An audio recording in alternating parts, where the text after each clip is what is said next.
And then a few minutes ago, this press conference was delayed for the same reason. So Israelis are affected all the time by Hamas's warlike attitudes. Look, there are no words for the horror that happened last Saturday. It shook me to my core. I think about it all the time. I see the pictures of the little children, and I think, what if what if this happened to my 4-year-old grandson? Most Jews killed in a single day since the Holocaust, more than on Kristallnacht. It was horrible. And when I was recently in China, and I met with the Israeli ambassador in Beijing, and that's where I first learned about what happened on a kibbutz, where Hamas herded everyone, about 100 people, into a room, a recreation room, and then slaughtered them, machine-gunned every one of them down. And it reminded me of a story in my family. My great-grandmother was the wife of a famous rabbi who had previously died in Chortkiv, a town in western Ukraine. The Nazis came in. They asked her to gather her greater family on the porch. Approximately 35 people gathered from ages 88 to 3 months. The Nazis said, "You're coming with us." She said, "We're not going," and they machine-gunned every one of them down. So unfortunately, we all know the depth of the agony that Israel feels. And the world can't move on and say, "Oh, well, that was yesterday." Because if we don't prevent the threat from Hamas from occurring, it'll happen again and again and again. Let's not forget that Hamas does not believe in any Jewish state. If you read some of their covenants and charters, they would do to the Jewish people in the rest of Israel what they did to the people along the Gaza border. They must be stopped. And the viciousness of this attack, I mean, it's just wrenching. Young women raped and murdered side by side. Babies, throats slit in front of their parents, and then they shoot the parents. And so many other things that we've read about. So we cannot let this evil continue to prowl the earth. So, in the face of this horrific attack, we're here to share a message of resolute solidarity. We say to Israel, America will stand with its ally Israel, and I, along with my colleagues here, will lead the effort in the United States Senate to provide Israel with the support required to fully defend itself from this monstrous attack. Again, to the Israeli people, America has your back. The purpose of our trip has been threefold. First, to send a clear message to the Israeli people that the United States stands with Israel. Two, to meet with the leaders in Israel and discuss in detail what Israel needs in terms of resources, military, intelligence, and humanitarian, and support that so we can put the best aid package together quickly. And three, to show that Israel's support is bipartisan. Behind me are 2 Democrats and 2 Republicans. We have a lot of partisan divisions in America, but this isn't one of them. Now, Israeli forces have already begun the work to extinguish the threat of Hamas. That is a goal that has to happen. There's also an important mission to rescue hostages taken by Hamas, many of whom are women, children, elderly. Some are Americans. As I said, we met with some of the families of these hostages today.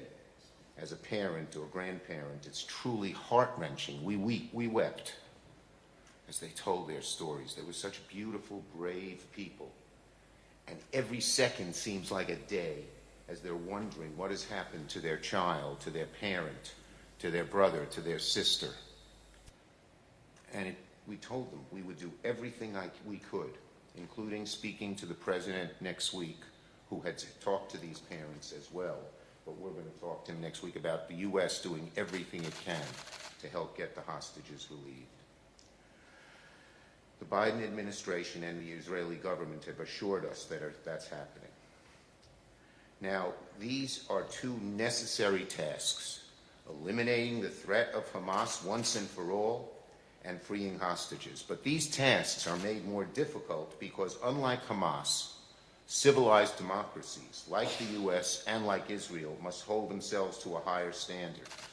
The Biden administration has underscored that democracies like ours are stronger and more secure when we uphold the rule of law. We echoed that to the Prime Minister of Israel and to every Israeli official we met.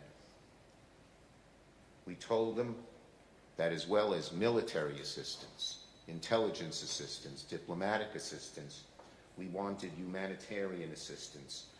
And I said to them, find the fastest, safest, and most efficient way to do so. We also told them it was really important to, and it's difficult, we know it's difficult, but still we have to minimize civilian casualties in Gaza. As Senate Majority Leader, as I mentioned, the highest-ranking Jewish leader in American history, I'm doing everything in my power to ensure the Senate delivers the support Israel needs to accomplish these military, intelligence, and humanitarian goals. We will not just talk, we will act. We will work to move this aid through the Senate ASAP, and the Israeli leaders made it clear to us they need the aid quickly.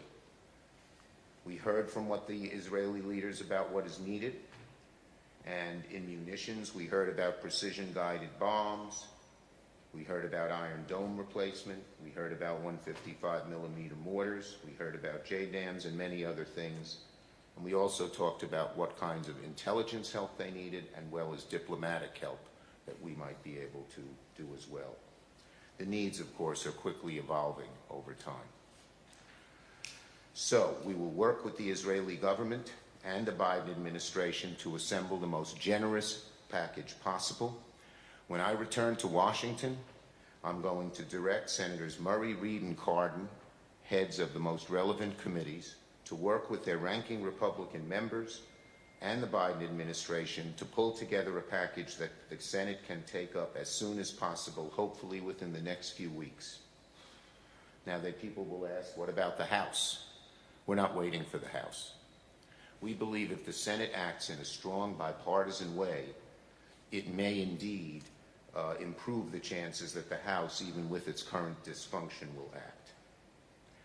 So the bottom line is that October 7th is a day that will no doubt live in infamy. My guess is I'll think of it every day for the rest of my life, just as I think of 9/11 every day for the rest of my life.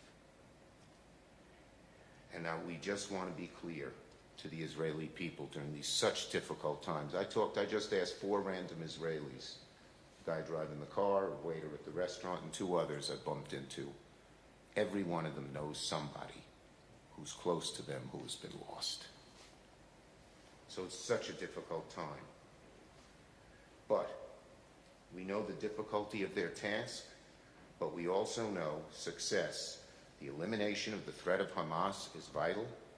Israel has a right to defend itself and eliminate the threat to Hamas to make sure this evil never happens again.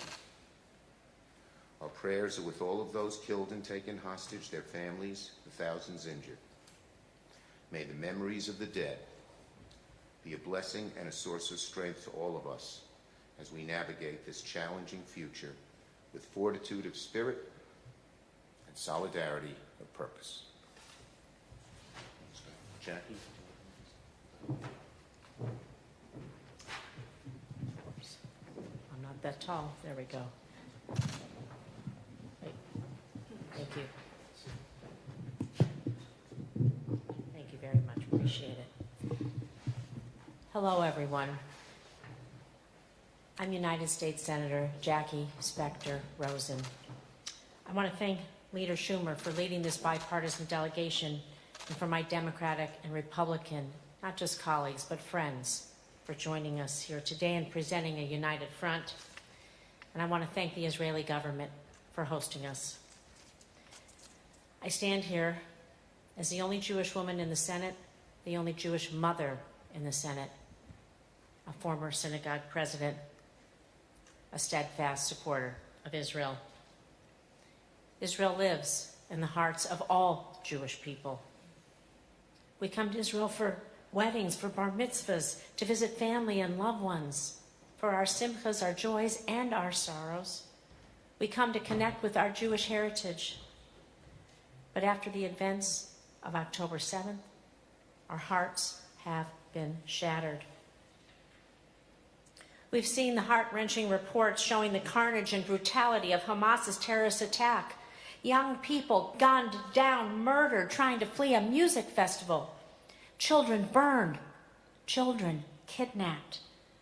Holocaust survivors ripped from their families. We sat with the family members of hostages. Or like Leader Schumer said, every second they wait is an eternity. Their lives forever changed as we wait.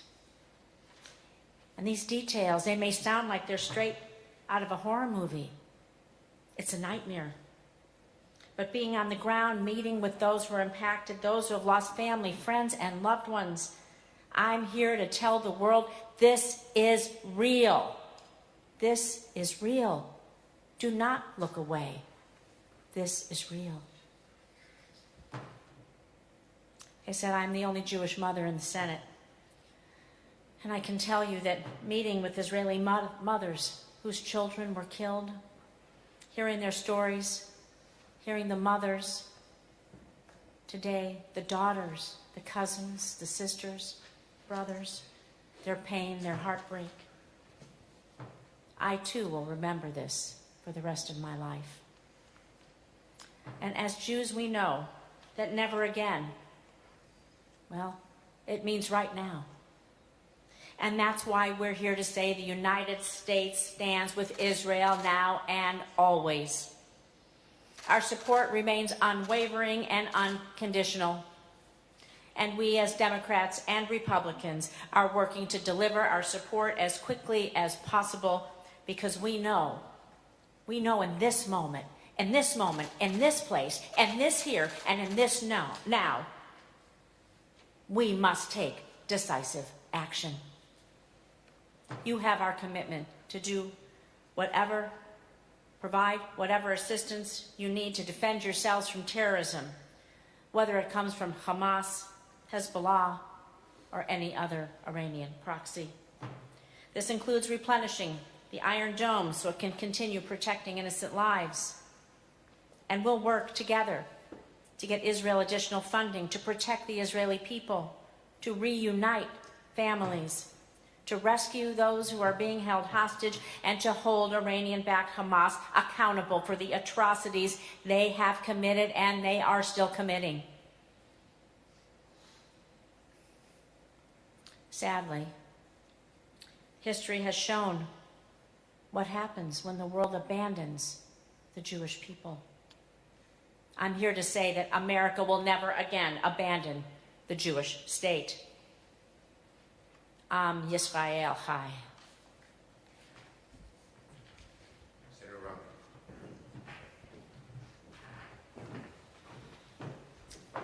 This has been a heartbreaking, heart-wrenching experience for me, for my colleagues, for you, and for the world. To see the people of Israel subjected to such brutality, such heinous acts by individuals whose purpose is unimaginable. My heart breaks not just for our friends and allies, but for people who I love and hold dear.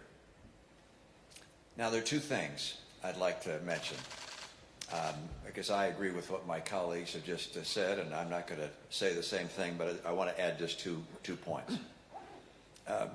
Number one, you're going to see pictures, as you could imagine and probably already have, of Palestinian civilians that are going to be injured and killed by virtue of the conflict which is ongoing. I hope we recognize that those individuals are being killed because of Hamas, not because of Israel. In many respects, most directly, Hamas is holding their own population, the Palestinian population, as human shields. They're using Palestinians to protect their own lives, Hamas's lives, and therefore when Israel takes action to try and go after Hamas and to take out its leadership, there will be individuals who are civilians and innocent that will be killed, and they will parade that as if this is some horror being perpetrated by Israel. Do not forget the lives that you're going to see lost on TV over the coming long period of time, potentially. Israeli lives and Palestinian lives are all the result of Hamas. And number two, and this is a point I think for my friends in the United States in particular, there's a growing sentiment in my country of isolationism, which is, let's not worry about what's going on in the rest of the world. Let everybody else worry about those things. This is a bipartisan group that has a different point of view, which is that we want to stand with our allies and with our friends. But I would note with regards to those that have isolationist tendencies, that there's a war being waged against free countries, against democracies, against freedom. And it's being waged by Hamas and Russia and China, Iran. There are nations, Iran, Russia, China, that want to overthrow democracies generally and subvert the cause of freedom. And backing away and saying, hey, we're not going to worry about it, is not going to end their effort. That war would only continue and spread further and ultimately involve more and more of humanity. So we're involved in the world because it's in America's interest, it's in Israel's interest, it's in all of our allies' interest, it's in the world's interest. This is obviously a period of great sadness. And meeting today with the families of hostages has been something I will never forget. And can only imagine the horror in their lives. My heart reaches to them. My prayers join with yours to see those hostages return to their loved ones.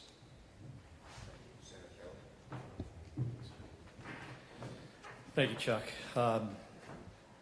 Senator Rosen and I were here in January, just 10 months ago. And it's really kind of shocking how much has changed. I mean, we were here to sort of celebrate the Abraham Accords and all the positive benefits it brings not only to Israel, but Israel's partners in this agreement. And 10 months later, we're back for, I would say, exactly the opposite reason. The meetings we had today were some of the toughest I've had in my 2.5 years in the United States Senate. And some of the images and video that we saw was like I've never seen in my life. And I spent 25 years in the United States Navy, flying in combat over Iraq and Kuwait. I mean, I'm here to say that the United States, has and is going to continue to support and stand by our ally, Israel, as you defend yourself from these barbaric attacks by Hamas. Over the last week, I've been following closely what's been going on here and speaking with many members of the Arizona Jewish community. My wife, Gabby Giffords, is a member of that community.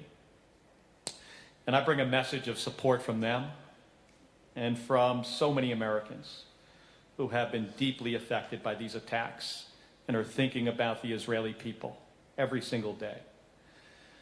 Now, myself and Senator Rosen were members of the Senate Armed Services Committee, and we have worked really hard to get aid for Israel over my time in the Senate, and I know that's true for Senator Rosen as well. But this brings this problem to a whole nother entire level, and we have so much more to do. I understand some of these challenges that Israel is facing operationally, tactically, And there are challenges ahead. I mean, expending a stockpile of interceptors, that is not limitless. I mean, that happened just tonight a couple times as we were in the shelter on the 22nd floor. I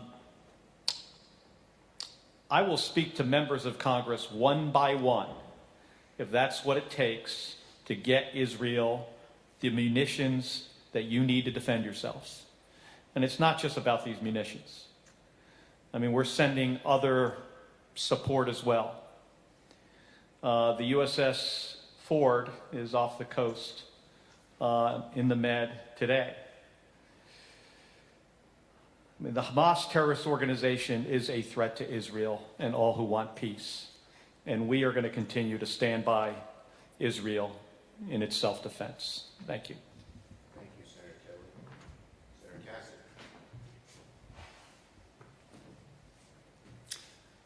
I am Senator Bill Cassidy, representing the great state of Louisiana. We've had a great day today, meeting with political and military leaders, and at the end of the day, the most powerful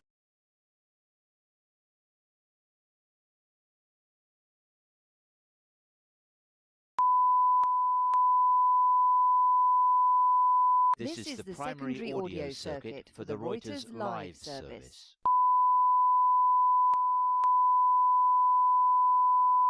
This is the primary audio circuit for the Reuters live service.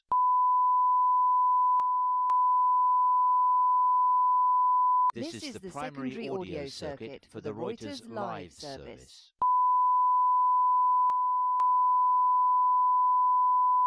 This is the primary audio circuit for the Reuters live service.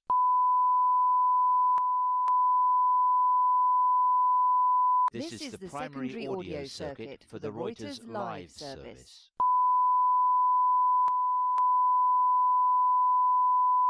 This is the primary audio circuit for the Reuters live service.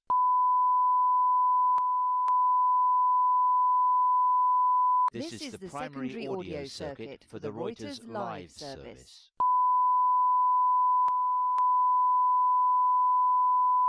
This is the primary audio circuit for the Reuters live service.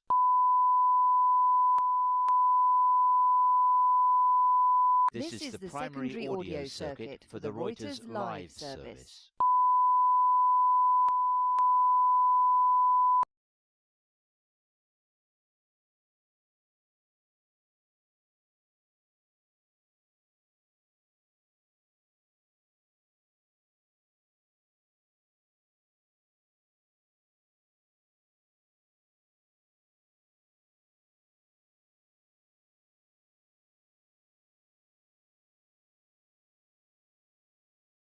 as we're meeting with the families. They're all Americans, almost all Americans, American Israelis. Lived in New York, lived in Chicago, and on. They drew hope from the relationship of the United States with Israel. They drew hope from that and said, with your help, we can do this. And the United States is there to help Israel. Thank you. You can see we are a united group whose team was just moved by everything we saw and heard today, and our desire to help Israel is resolute. A few questions just on this subject. We only can take a few together. Yes, ma'am. My name is Tasha Liv. I'm from Gallup. May I first just express personal and national gratitude and for the support the U.S. has been giving us. It's it really makes me cry. It's really been moving and important, and thank you. Regarding the hostages and captives in Gaza Strip, do you know about any humanitarian channels that are open right now in order to get out the children and the women before amongst other initiatives? I know, let me speak on behalf of trying to get all of the hostages out, Israeli and American. We brought this up and spent time with every Israeli leader we talked to, including the War Cabinet, and We have some ideas. We are going to talk to our president about it, who was moved when he talked to the hostages on Zoom. And there are a number of different channels and ideas, but we've been told that to talk about those publicly would be counterproductive. But there are, and we are going to push them. Anyone else? Yes. Thank you. Thank you very much for being here. I'm Debbie Momblet from the Media Line. I wanted to ask, what is the line that this war needs to cross before the American military engage? Israel has never asked for the American military to engage. The loss of life throughout the wars that Israel has fought have been Israeli lives. But having the United States supply the needs of Israel is very important. And having every one of the Israeli leaders stress the importance of having our two carrier groups. One is already in the Eastern Mediterranean and one is on its way. Means a great deal to both Israel, but also to enemies that might try to strike at Israel, showing that the force of the United States is there. So I don't think anyone's asking for American troops, but American aid is much needed in a variety of different ways. Yes? Go ahead, this gentleman. And then we'll go, well, go ahead, we'll go that way. Yeah, okay. Hi, Meet Mayor from AFP. Appreciate your visit. The African Union and Arab League have voiced concerns about... I didn't hear what you said. The Arab League. Arab League and African Union have voiced concern over genocide in Gaza. Do you share those concerns? Look, as we have said, our goal here is very simple, to make sure that the threat of Hamas and its evilness is removed, and to make sure the hostages are brought home safely. We have stressed to every leader we have met and we have seen that there should be a minimization as best can be in this difficult situation of loss of innocent civilian life. Last one. Two questions. Read one, ABC News. The first one you mentioned, the lack of leadership in the Congress. How much of an hindrance is that? And I'll answer that and then you can do your second. Look, the Senate will go first. We are working very hard to put together a comprehensive package to deal with so many needs that Israel has that we discussed at great length with all of the dignitaries that we met today.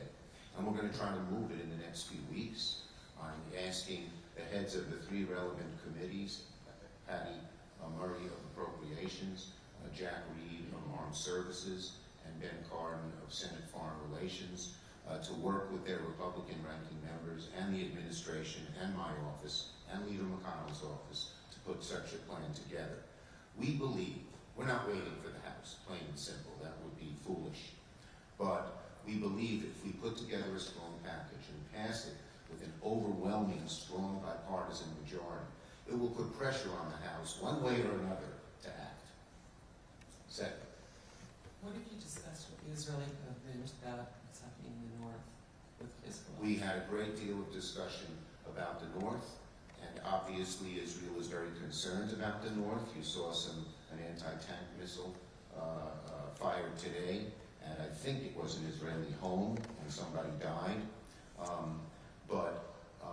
Israel hopes they don't have to fight a two-front war, north and south, but is prepared if they have to do it and win both in the north and the south. Thank you, everybody.